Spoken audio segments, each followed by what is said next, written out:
The View, the show that is all about women's empowerment and uplifting women's voices, really loves to denigrate women they don't agree with, right? And that's exactly what's happening here today. As we know, Karoline Leavitt, Donald Trump's new press secretary, came out and killed it on her first day. So of course, The View is very unhappy about all of this, but before we get to the clips, don't forget to like and comment on this video so we can break through the algorithms. Here we go. We welcome independent journalists, podcasters, social media influencers, and content creators to apply for credentials to cover this White House. This seat in the front of the room, which is usually occupied by the press secretary's staff, will be called the new media seat. My team will review the applications and give credentials to new media applicants who meet our criteria and pass United States Secret Service requirements to enter the White House complex. All right. What'd she say? She basically said that they were going to give unqualified God, how boring. unqualified Can they get people somebody there jobs. not so Behind the tedious? Cable podcast needs to apply for White House credentials. Oh, they'd love having Joy in that room. Joy So can I go. got a question. So wait a second. So in other words, instead of Bob Woodward, they want Kim Kardashian? What? I don't get it. Wait, okay. I have a question, which is why I was leading us in this direction. Yeah. I would like this young lady this is her first job, I would like her to do a little homework. Because she said something yesterday that really pissed me off. And that was, she said, there will be no wokeness here. Oh, yeah. Let me explain something to you. Because without that wokeness, you might not have that job. Yeah. Because women were not invited to that table. Women were not invited to many tables in this nation. The reason we fought and busted our behinds to make sure that you didn't have to worry about this. And now to hear you talk about it and to hear anybody talk about the wokeness was put in place for a reason. Because black people couldn't get into colleges. Because women could not get into the colleges they wanted to go to. This is all women. Yeah. See, this is not black, Asian, this is all women. Women were not invited to this party. It was a man's world, and we busted our asses to make sure that this was a person's world. So please stop using that phrase and talking about, because you don't understand what you're saying. You're saying about yourself that, you know, hey, that's a terrible thing to be. It's not a terrible thing to be. That's why we fought. That's what we were fighting for, so that you could stand in that podium, so that Catherine Jean-Pierre could stand at that podium. So women of all kinds of colors and ilks, wherever they came from, whatever their belief system was, they had the opportunity to bust down that door. By the way, I think she's probably been put in there because according to Donald Trump, she's a 10. You know that's what it is. I want to be. So apparently Whoopi Goldberg can't tell the difference between equality and wokeness. Equality, of course, means everyone is treated the same. Everyone has the exact same rights and privileges, right? And there's only one party, as I recall, who actually fought against equality. Oh, let me see, who was that? Oh, it was the Democrats, the people that you support, right? They were the ones trying to enforce segregation. They were the ones trying to deny black people the ability to vote, right? It was not the Republicans, all right? So wokeness doesn't have anything to do with equality, which, by the way, is also something that all conservatives stand for. We want equality out there in all aspects of life, but wokeness, what is that? Wokeness is CRT, trying to teach an up-and-coming generation that America, at its fundamental roots, is a racist country, right? Wokeness is DEI, trying to hire people not based, of course, on ability, not based on merit, but rather based on immutable characteristics like race or skin color or sex or country of origin, right? That is what wokeness is all about. And of course, don't forget genders, right? And transgender ideology. There are infinite genders out there. You are anything you say you are, and everyone else in the world has to accept that as absolute scientific fact, when of course that is not true whatsoever. So of course that is what wokeness is, and that is what the right, that's what conservatives stand up against. And that's exactly what Karoline Leavitt is mentioning, right? This will not be a place of wokeness. This will be a place of truth and fact. And thank goodness that's what we need. And I love how they bring up, oh, Karoline Jean-Pierre, she had the ability to to be the White House press secretary because of who she was. And that's exactly it, right? She was a DEI hire. She was not hired for her ability. She was hired because she was a gay person of color who happened to be descended from migrants, okay? That is why she was hired. And everyone widely panned her as not being that good at her job, okay? So that's exactly what we're talking about here. But Joy Behar, what does she have to chime in with? Oh, Karoline Leavitt, she was hired because Donald Trump called her a 10 because she's attractive. So meow, all right, meow there, Joy Behar.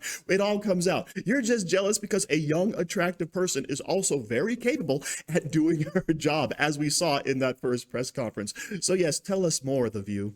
We're realizing this election, how people consume media has drastically changed. This was the Joe Rogan, Theo Vaughn, Alex Cooper election. It wasn't mainstream old school media that was driving people's interest in what they were following and the stories they were. I actually think this is kind of brilliant, and I think future Democratic administrative White Houses should do the same thing. Well, there will be partisans, but I think it was promising that they brought in Axios, which is mainstream, but then they brought in Breitbart, which is a right-wing outlet.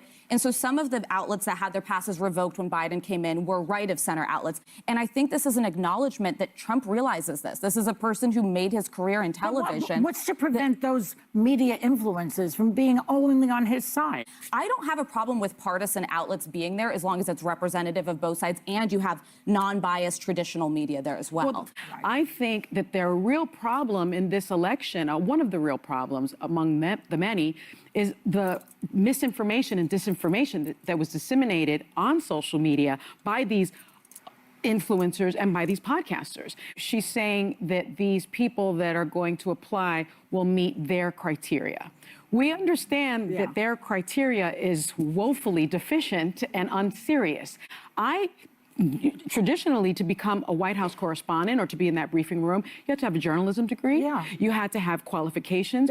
Why are they qualified to sit in front in the White House briefing room and tell America what is going on with the country? So I guess the rise of mediocrity is here to stay. They're making a Snapchat equivalent to the New York Times. No, but you guys are... So Sonny Hostin is very upset that people who don't have the right credentials are now going to get a seat at the table. People who meet Trump's standards, right? People who might be partisan. Yeah. What do you think NBC, ABC, CBS, CNN, MSNBC, do you think they're all partisan? Yes, 100%. They're not delivering the news. They're delivering propaganda for the left, for the Democrat Party. That's exactly what they've been doing. And that is why, of course, all of their ratings are in the toilet, because the American people have woken up to that simple fact. All right. And Joy Behar brings up the New York Times, right? Some Snapchatter is the equivalent of New York Times. They have a wider reach and more influence than the New York Times could ever hope to have in this modern day and age, right? Okay.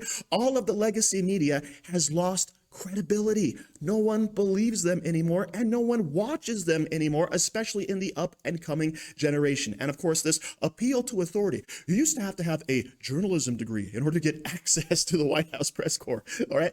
So no, you don't have to actually have a degree in order to just deliver the news, in order to ask questions and show your audience what's going on. Not to mention, there's also several actual journalists who aren't affiliated with any of those news corporations, who also are good at their job, who also do, by the way, have degrees. So now they will have a chance to actually get a seat at the table. But heaven forbid that more people get access to news, that more people are able to ask questions and get questions answered, right? That is exactly what the left is really afraid of. They're losing that control. And without that control, they can't trick people. And I find it laughable that they bring up the idea of misinformation and disinformation. Have you not been paying attention to the last 6 years of all the lies the mainstream media has been spreading and propagating, right? Open your eyes, The View. It's about time you woke up in the right sense of the word. I feel a lot better when I know there are standards people have to meet. Yeah, of course. And so qualifications you can bring in whoever you want. The proof will be in the pudding. Mm-hmm. We can stand and say this is terrible, but so we're gonna wait and see what happens. And the minute it turns out to be state-run television or state-run information or state-run news, because I disagree that people got stuff wrong. I don't know what people were looking for, because the people I talked to were not looking for the things that these folks were looking for. And now that they've got him, are they getting what they want? So that's just my opinion. But even on the media front, we haven't gotten to this real quickly this week. The CIA came out and said that COVID very likely came from a lab leak. And the New York Times shut down coverage of that. They wouldn't publish an op-ed by a senator from Arkansas, Tom Cotton, saying that this was a credential theory. At the time I was at DOD and that was openly discussed, is a very real possibility. Confidence by the CIA. There is a fact that the media at times has gotten things wrong. Listen, it isn't about whether they get it wrong or right. It's what they do to correct it. That's the problem. That does matter. Yeah. Well, that's what I'm saying. That's what I want. But it also matters that the CIA said that it was a low confidence report, and that is why the New York Times, which has standards, didn't report on it. But withholding the information altogether purely and saying that it's not even a considered theory was what the mistake was. The mistake really is there's too much BS floating out there, and now it's out of our hands. There's no way to control it. So now they're saying they're going to control it. I want to see what they're going to do. So color me surprised. Alyssa Farah Griffin is actually out there making a valid point that yes, the New York Times killed stories that were actually true. Something, of course, we on the right know all too much about, okay? But Whoopi Goldberg makes a good point as well, albeit unwittingly, all right? The proof is in the pudding. Let's wait and see what happens, because the minute this becomes state-run media, that is when we have a problem. What do you think it has been every time a Democrat has been in power? It has been state-run media. Do you remember the journalists, right? The approved journalists that were out there feeding stories and only approving people to get access to Obama and the Clintons, etc., if they actually agreed with every single thing that the left and the Democrats were saying, right? That, of course, is what we've been facing. And as I mentioned earlier, ABC, CBS, CNN, right? MSNBC, all these organizations are in lockstep with the Democrat Party. That is basically the state-run media. There was no pushback for years, but now that Donald Trump is back in action, oh, we're all worried about the media's integrity. So, of course, the whole thing is completely laughable, and I look forward to Karoline Leavitt taking it to these reporters every single day. So thank you very much for watching. Don't forget to like, share, comment, subscribe, and stay safe out there, people, because they're coming after you.